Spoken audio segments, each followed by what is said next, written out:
All right, guys, welcome to week 4 of our Men's Health Month celebration. And this week we have Scott going to go over some proper lifting mechanics.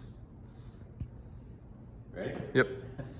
Hi, this is Scott from Maximum Performance and Physical Therapy here. We're going to talk about neutral back position and body mechanics.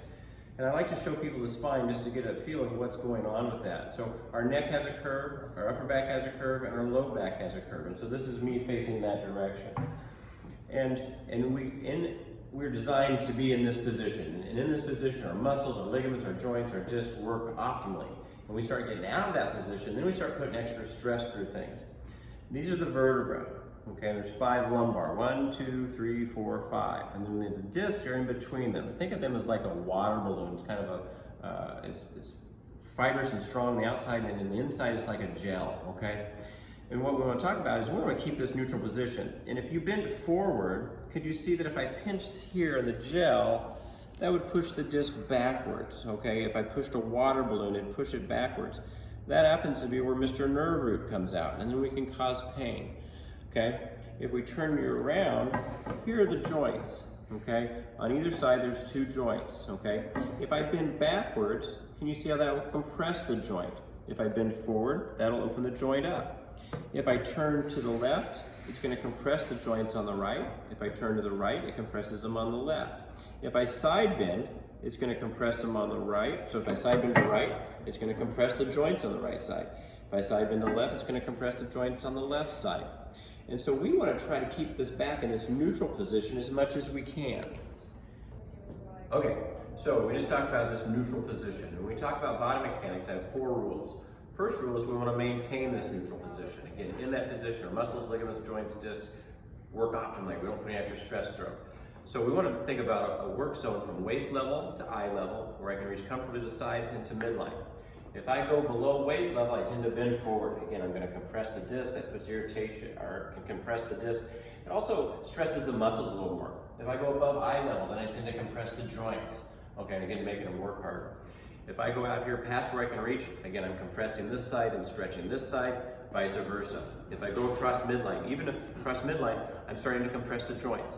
Rotation puts stress on, again, all the structures. If I twist a balloon, so think of the disc as a balloon, if I twist that balloon, I put stress along the entire ring of that disc, okay? I'm compressing the joints. I also think of the muscles, and the muscles are kind of going straight up and down here. There's also ligaments, which aren't depicted on here. But those ligaments, if I twist that, okay, I'm tautening all those structures. So rotation puts stress on all major structures of the back. So the first rule is this neutral position. Second rule is lift with our legs. Our legs are big, powerful muscles. They're made to do lifting. If I do this and I bend down like this, I'm making my back do all that work, and I'm not designed to do that.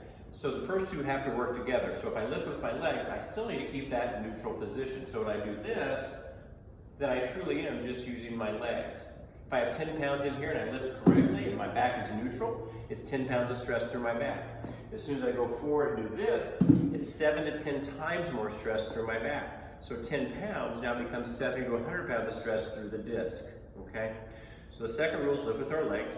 Third rule is I want to keep things in close. Same statistic. If I lift and I keep it in my center of gravity, close to my body, it's 10 pounds. At arm's length, it's 7 to 10 times more stress. So even if I lift correctly here, but then do something like this, I'm again putting a great deal of stress through my back. I want to keep it close to me, and like so, okay? So that's the third rule, is keep things in close, okay? The fourth rule is I don't want to twist, and we just talked about why. Twisting puts stress on all 4 major structures of the back. So if I bend and twist like this, basically I've locked everything up, I'm compressing and pushing everything back there. So instead of doing that, I want to step with it and look at my hips and shoulders now.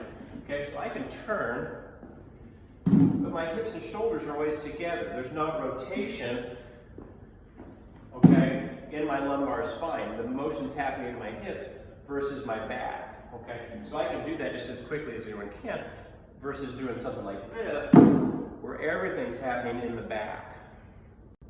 Okay, so when we talk about lifting, we use 4 different lifts. First lift is a squatting lift. My feet are a little wider than shoulder width. Keeping a neutral position, it's very symmetrical. I come down and I lift, keeping it in close to my body, again using just my legs. So that's a squatting lift. Sometimes I have to get stuff up off the ground. I use a lunging lift. This is a lot harder. It's a lot more stress on one leg. It requires a lot more strength.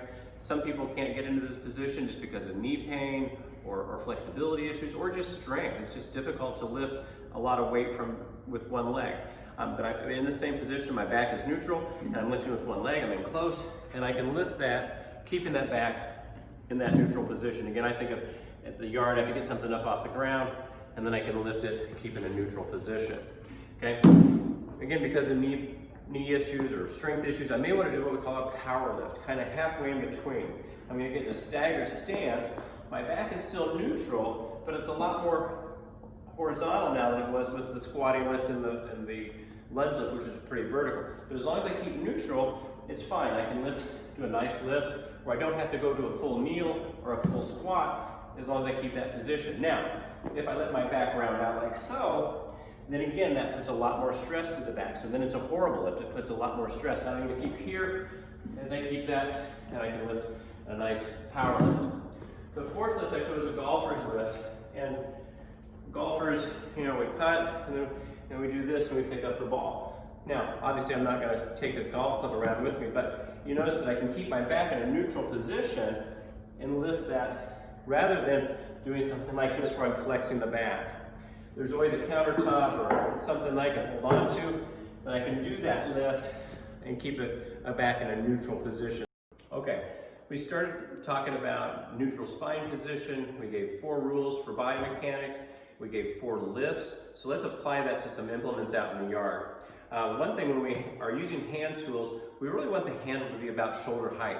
Most are not, okay? And a lot of times a shovel especially is going to be shorter like this. To use the shovel like that properly, I'd have to get way out here to keep my back in a neutral position. Obviously on ice or snow I'm not going to do that, but most of the time in the yard I'm not going to do that either. I'm going to do this and I'm going to turn and twist.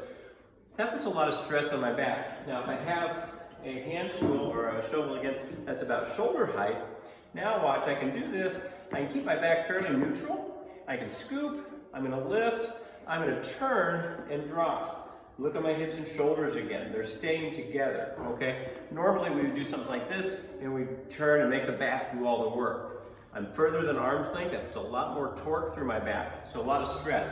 But if I scoop, lift, and then turn with it and drop it, my hips and shoulders again are together and I'm not putting that torque on my back, okay? So that's one way. Shoveling does take a little bit longer because I'm taking an extra step versus our normal throwing it, but you're going to take a lot of stress off your back. Raking, using a rake, again, shoulder height. If I'm raking, I don't want to do something like this where I, again, put a lot of torque, a lot of twist with it. If I've got something out there, I'm going to go get it. I'm going to keep it close to my body. I can use side to side. I'm using my body to do the motion versus, again, the rotation. So I'm moving with it, keeping it in close to my body. I'm keeping those same body mechanics, okay? Using a mop. I've had some people that have been taught to do a rotation. Again, I want to limit rotation. Rotation puts stress through all 4 structures of our back. I'm okay to keep it in close and go side to side.